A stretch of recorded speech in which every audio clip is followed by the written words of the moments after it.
오늘 우리에게 주시는 하나님의 말씀은 시편 117편 1절에서 2절 말씀입니다. 너희 모든 나라들아 주님을 찬송하며 너희 모든 백성들아 그를 칭송하여라. 우리에게 향하신 주님의 인자하심이 크고 주님의 진실하심은 영원하다. 할렐루야. 오늘 우리가 읽은 시편 117편은 시편 중에서 가장 짧은 시이고 모두 2절밖에 안 되는 성경 전체에서 가장 짧은 장 말씀입니다. 그럼에도 불구하고 오늘 시편의 분위기는 굉장히 장엄합니다. 모든 나라와 모든 백성들에게 찬양하라 선언하는데 그 표현은 굉장히 담백한 명령으로 되어 있죠. 1절 말씀에 너희 모든 나라들아 여호와를 찬양하며 너희 모든 백성들아 그를 찬송할지어다. 1절 말씀에 보면 찬양하는 주체가 모든 나라 모든 백성이라고 되어 있는 것을 주목해 보고 싶습니다. 이것은 하나님께서는 이스라엘만의 하나님이 아니시고 또 하나님을 찬양하고 예배하는 것이 이스라엘만의 특권이나 의무가 아니라 세상 모든 나라 세상 모든 백성들의 특권이고 의무라고 하는 것을 말씀하고 있는 것입니다. 그런데 실제로 이 시편이 기록될 당시에만 해도 이스라엘 백성들 외에는 하나님을 찬양하는 사람들이 별로 없었습니다. 그런데 어떻게 시편 기자는 모든 나라, 모든 백성이 하나님을 찬양해야 된다고 오늘 말씀하고 있는 것일까요? 사랑하는 성도 여러분, 오늘 우리는 이 자리에 하나님을 찬양하고 예배하기 위해서 모였잖아요. 그러나 여러분, 아무나 우리처럼 이렇게 하나님을 찬양하고 예배하는 것이 아닙니다. 누가 하나님을 찬양할 수 있는 거죠? 하나님의 은혜로 구원받아 하나님의 백성된 사람들만 하나님을 찬양하고 예배할 수 있는 거잖아요. 이사야 43장 21절 말씀에 보면 이 백성은 내가 나를 위하여 지었나니 나를 찬송하게 하려 함이니라. 여기서 이 백성은 누굴 가리킵니까? 이스라엘 백성을 가리키는 거죠. 예수님이 이 땅에 오시기 전에 하나님을 찬양할 수 있는 하나님의 선택을 받은 이스라엘 백성들만 하나님을 찬양할 수 있었거든요. 그런데 예수님이 이 땅에 오셨어요. 그리고 십자가를 지시고 저와 여러분을 구원해 주시고 구원의 문을 활짝 열어주셨습니다. 우리가 오늘 하나님을 찬양할 수 있는 것은 하나님의 은혜로 구원받아서 하나님의 백성이 되었기 때문에 우리는 하나님을 찬양하고 예배할 수 있는 거죠. 그런데 놀랍게도 오늘 시편 117편 말씀은 예수님이 이 땅에 오시기 한참 전에 이미 유대 민족뿐만 아니라 모든 나라와 모든 백성들이 하나님을 찬양하라 그렇게 선포했다는 사실이 놀랍습니다. 그렇다면 이 말씀에 담겨져 있는 하나님의 소원을 우리가 읽어야 하는 거죠. 여러분, 하나님의 소원이 뭡니까? 그것은 모든 나라와 모든 백성들이 하나님을 찬양하고 예배하는 거예요. 여기에 우리가 열방의 선교 완성을 위해 기도하는 이유가 나오는 거죠. 지난 8월 10일부터 3박 5일 동안 라오스라는 나라에 홍수와 댐이 붕괴되는 사고가 있어서 큰 인명피해가 있었던 그 사남사이라고 하는 지역에 저와 5명의 재난구호단이 라오스를 다녀왔습니다. 한국을 출발해서 그 피해 지역까지 가는데 국내 항공기를 또 한 번 타야 되는 수해 지역까지 꼬박 도착하는데 하루가 걸렸고 또 아타프라고 하는 지역에 도착해서 한 500명 정도 되는 수해민들에게 16가지 물품을 패킹하고 나누어주는 일을 준비하는데 엄청난 노동이 필요했습니다.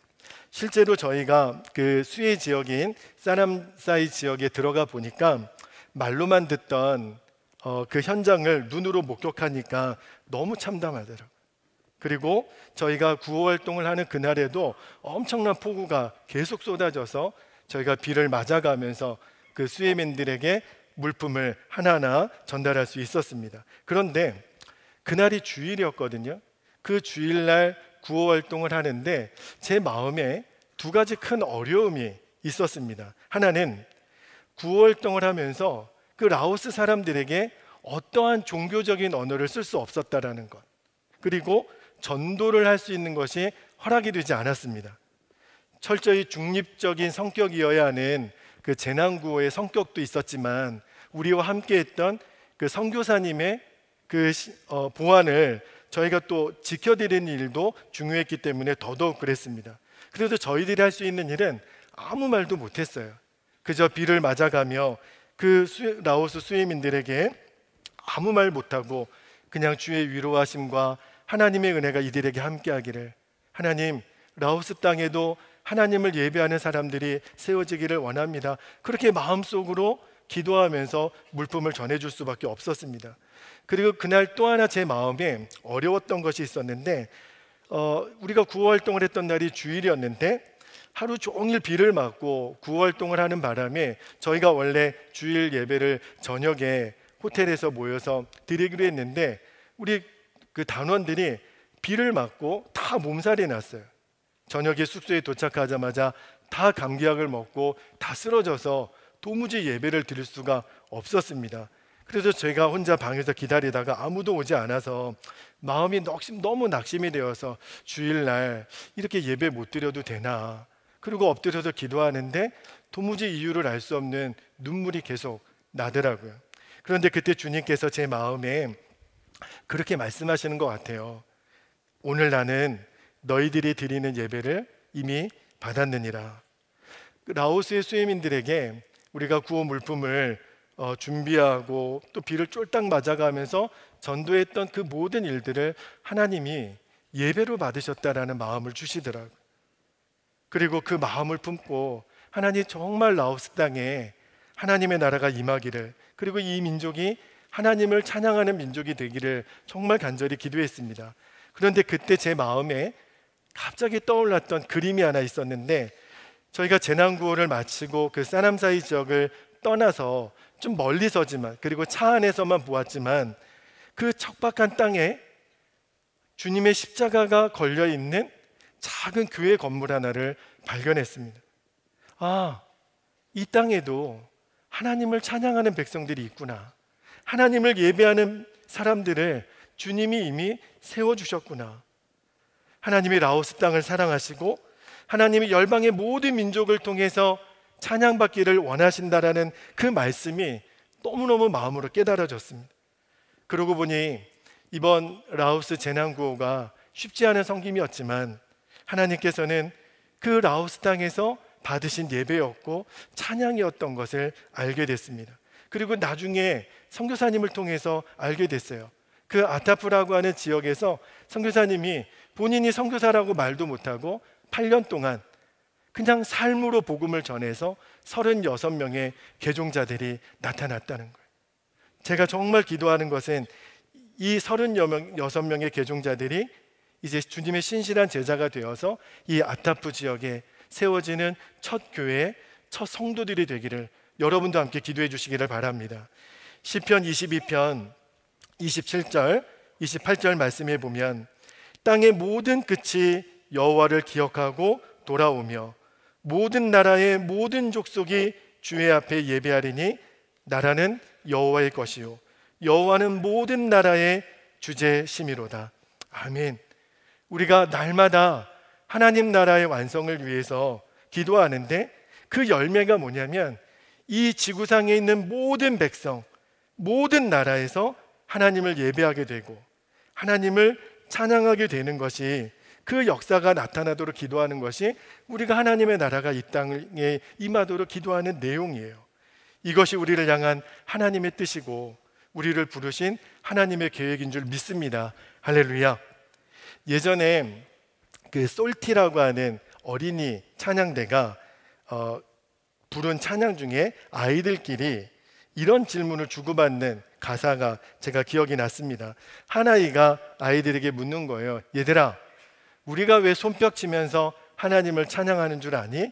다른 아이들이 아니, 왜 그런 건데? 이 아이가 말하기를 그것도 몰라? 우리가 발바닥 치면서 찬양하면 너무 힘들잖아. 여러분, 누군가 여러분에게 당신은 왜 하나님을 찬양하십니까? 라고 물으면 여러분들은 뭐라고 대답을 하시겠습니까? 오늘 우리가 읽은 2절 말씀에 왜 우리가 하나님을 찬양해야 되는지 그 이유를 너무너무 분명히 가르쳐주고 계세요. 2절 말씀입니다. 우리에게 향하신 여호와의 인자하심이 크시고 여호와의 진실하심이 영원함이로다. 할렐루야. 2절 말씀에서 하나님의 인자하심이 크고 하나님의 진실하심이 영원하다라고 하는 이 말씀은 1절에서 모든 나라와 모든 백성들이 찬양하라는 선포의 이유가 되는 말씀이죠. 먼저 여호와의 인자하심이 크다라고 하는 것이 우리가 하나님을 찬양하는 이유라고 했어요. 여기에 등장하는 인자하심의 히브리어 단어가 헤세드라고 하는 단어거든요. 이 헤세드는 영어 성경으로 보면 love라고 되어 있어요. 사랑이라고 번역을 합니다. 그러니까 하나님의 인자하심이 크다, 이 말은 우리가 하나님을 찬양할 수밖에 없는 이유는 우리를 향한 하나님의 사랑이 너무 크기 때문에 우리가 하나님을 마땅히 찬양해야 한다는 거예요. 만약에 주님의 인자하심이 크지 않았다면 저와 여러분은 어떻게 되는 거죠? 죄인인 우리는 하나님의 인자하심이 크지 않았다면 하나님의 진노와 심판을 견딜 수 있는 사람이 아무도 없었을 거예요. 다 멸망케 되는 운명을 맞이했을 겁니다. 그래서 예레미야 선지자는 하나님의 인자를 이렇게 고백했어요. 예레미야가 3장 22절 23절에 여호와의 인자와 긍휼이 무궁하심으로 우리가 진멸되지 아니함이니이다. 이것들이 아침마다 새로우니 주의 성실하심이 크시도소이다. 할렐루야. 여러분, 우리가 즐겨 부르는 찬양 중에 찬송가 304장, 여러분 그 크신 하나님의 사랑 찬양 아세요? 그 찬양의 3절을 우리가 악기 연주 없이 우리의 목소리로만 한번 고백했으면 좋겠어요. 3절은 이렇게 시작합니다. 하늘을 두루마리 삼고, 우리 작은 목소리로 한번 찬양을 불러볼까요? 하늘을 두루마리 바다를 먹물 삼아도, 바다를 먹물 삼아도 한없는 하나님의 넘는 하나님의 사랑 다 기록할 수 없겠. 하나님의 크신 사랑, 하나님의 크신 사랑 그 어찌다 쓸까. 저 하늘 높이, 저 하늘 높이 쌓아도 채우지 못. 내 주님, 하나님 크신 사랑, 하나님 크신 사랑은 증량다 못하며 영원히 변치 않는 사랑 성도여 찬양하세. 아멘.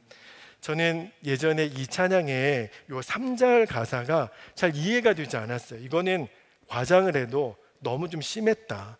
어떻게 하늘을 두루마리 삼고 바다를 먹물 삼아서 어느 세월에 하나님의 사랑을 다 써요. 그런데 오늘 이 찬양의 작시자는 그것도 부족하다는 거예요.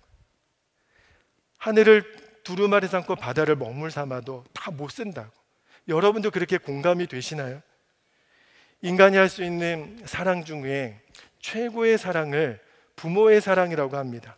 왜냐하면 자녀를 향한 부모의 사랑에는 아무런 조건이 없어요. 여러분이 여러분의 아이들을 사랑할 때 아이가 어떤 조건이 만족되어야 아이를 사랑하십니까? 아니죠.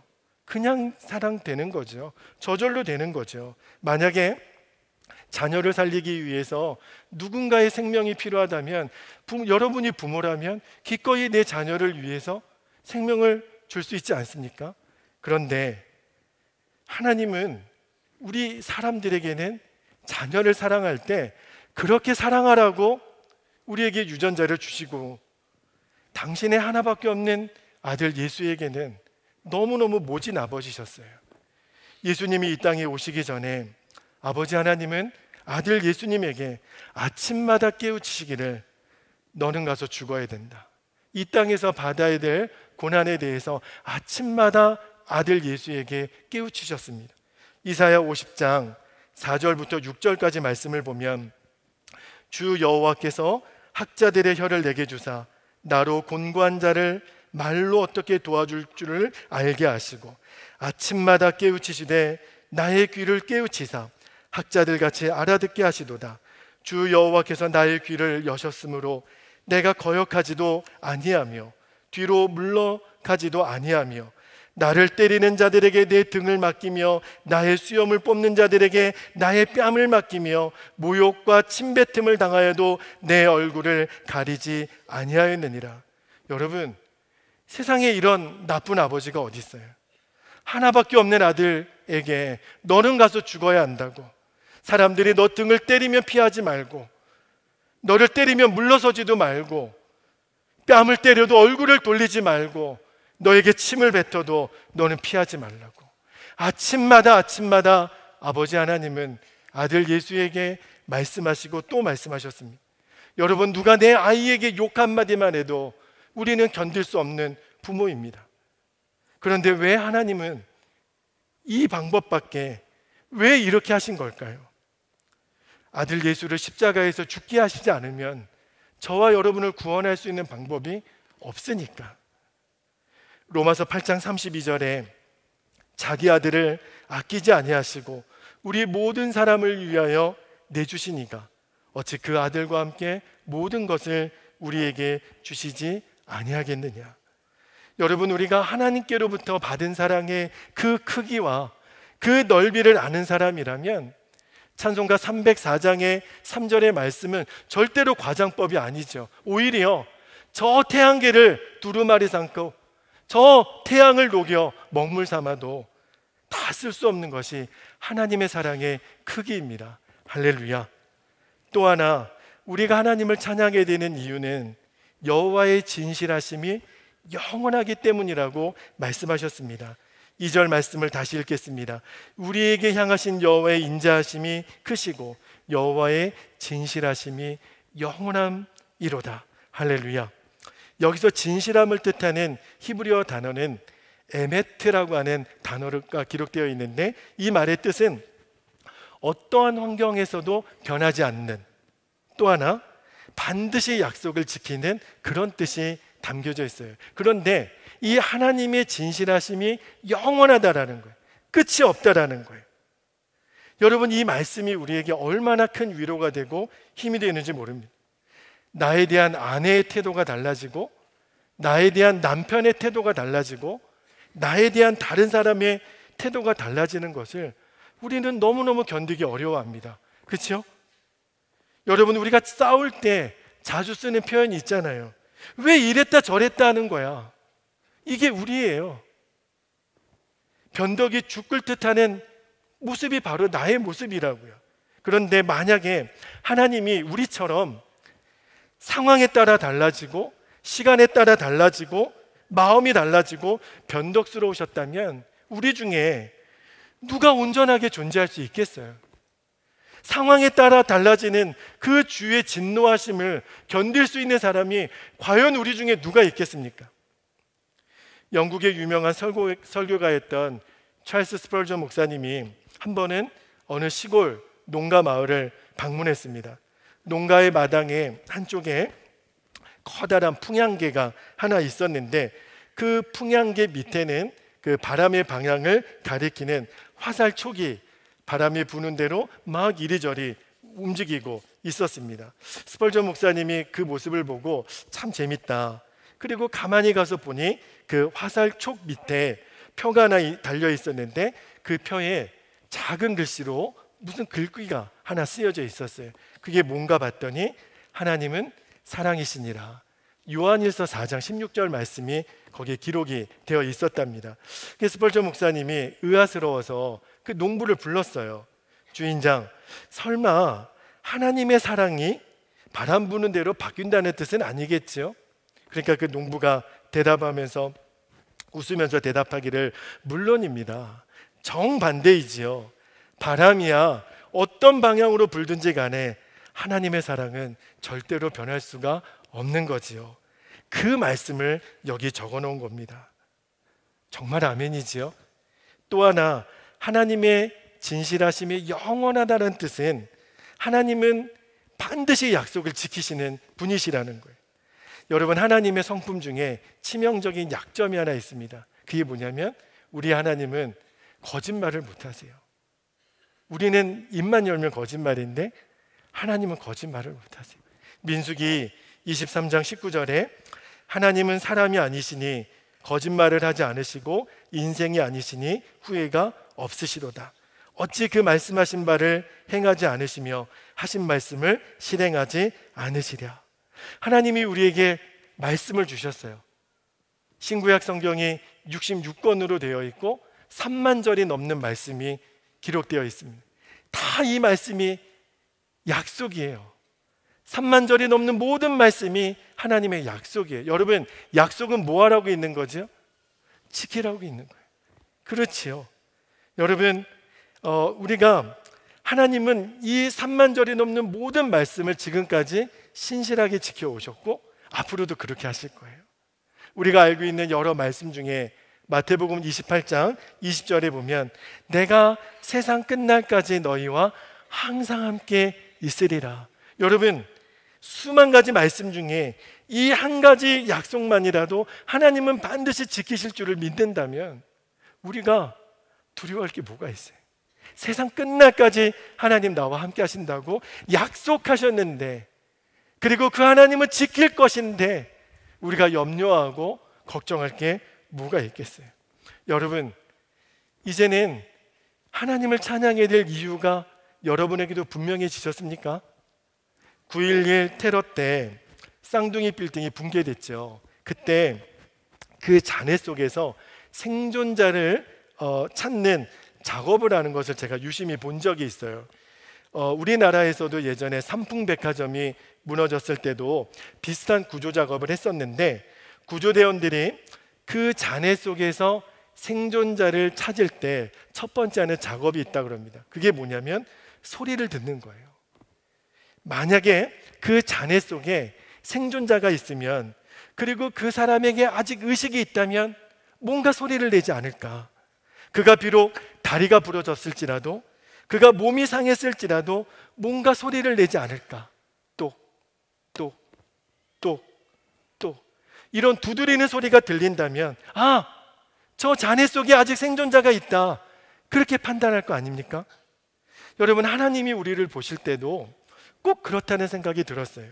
하나님이 우리를 보실 때 지금 내 형편이 마치 건물이 무너져서 내가 그 잔해 속에 깔려 있는 것처럼 보일지라도 아직 내가 살아있다고, 아주 작은 희미한 목소리라도 하나님, 나 좀 살려주세요, 하나님, 나 좀 도와주세요, 이렇게 소리를 낼 수 있다면 하나님께서 귀를 기울이신다는 거예요. 그것이 바로 찬양이고 기도입니다. 바울과 실라가 억울하게 죽도록 두들겨 맞고 빌립보 감옥에 갇혔을 때도 그들은 한밤중에 소리를 냈다 그랬어요. 정말 그들이야말로 찬양할 기분, 기도할 기분 아니었어요. 그러나 그들은 지금 자신들이 처한 상황, 감정, 기분에 좌우되지 않았습니다. 그렇게 피를 막 흘려가며 두들겨 맞은 그 한밤중에 그들은 기도하기 시작했어요. 그리고 하나님을 찬양하기 시작했습니다. 바울 사도행전 16장 25절 26절을 보면 한밤중에 바울과 실라가 기도하고 하나님을 찬송하며 죄수들이 듣더라. 이에 갑자기 큰 지진이 나서 옥토가 움직이고 문이 곧 다 열리며 모든 사람의 매인 것이 다 벗어진지라. 바울과 실라가 어떤 찬양을 드렸을까요? 저도 잘 모르겠습니다. 그러나 말씀을 준비하다가 기도 중에, 바울과 실라가 오늘 이 시편 117편의 가사를 가지고 찬양했을 것 같다. 그들은 이렇게 노래했을 것 같아요. 하나님, 지금 내 형편이, 지금 내 상황이 내 머리로는 잘 이해가 되지 않아도, 지금 마치 내가 건물 더미에 깔려있는 그런 기가 막힌 상황이라도 나를 향한 여호와의 인자하심은 너무나도 크고 여호와의 진실하심은 영원하십니다. 그렇게 찬양했을 거예요. 여러분도 오늘 바울과 실라가 드렸던 그 찬양, 오늘 시편 기자가 우리에게 도전하시는 모든 나라 모든 백성들에게 선포한 그 찬양을 함께 드리고 싶지 않으십니까? 우리가 너무나도 잘 알고 있는 찬양을 이 시간에 함께 드렸으면 좋겠습니다. 우리에게 향하신 여호와의 인자하심이, 이 찬양을 드릴 때 정말 우리의 마음으로 이 찬양을 드렸으면 좋겠어요. 그리고 이 찬양을 부르고 기도하는 중에 하나님이 우리들의 영적인 삶에 지진을 일으키시고 우리들의 묶여있는 모든 매인 것을 풀어지는 역사가 나타나기를 주의 이름으로 축복합니다. 우리 함께 찬양하겠습니다.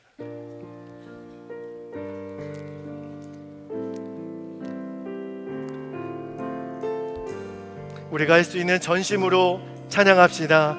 우리에게 향하신 여호와의 인자하심이, 우리에게 향하신, 아멘 아멘, 여호와의 인자가 저 우주보다도 크시고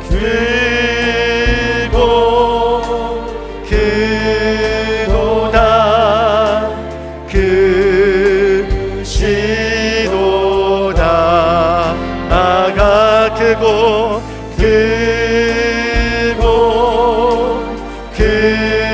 크도다, 크시도. 우리의 오른손을 들고 우리에게 향하신, 우리에게 향하신 여호와의 진실하심이, 여호와의 진실하심이 영원하시로다.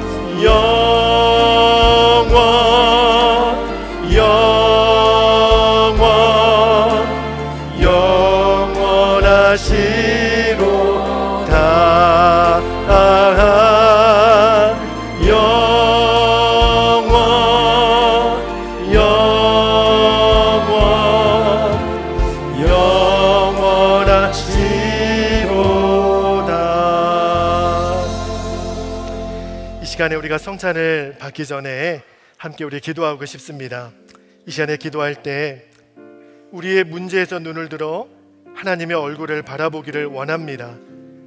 주님께서 우리의 심령을 회복시키시고 더욱 깊은 찬양으로 인도하여 주시기를 구합시다.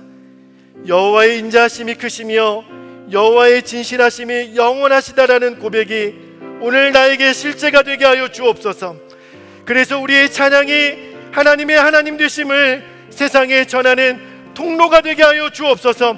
우리 주의 이름을 간절히 한번 부르고 통성으로 기도하겠습니다.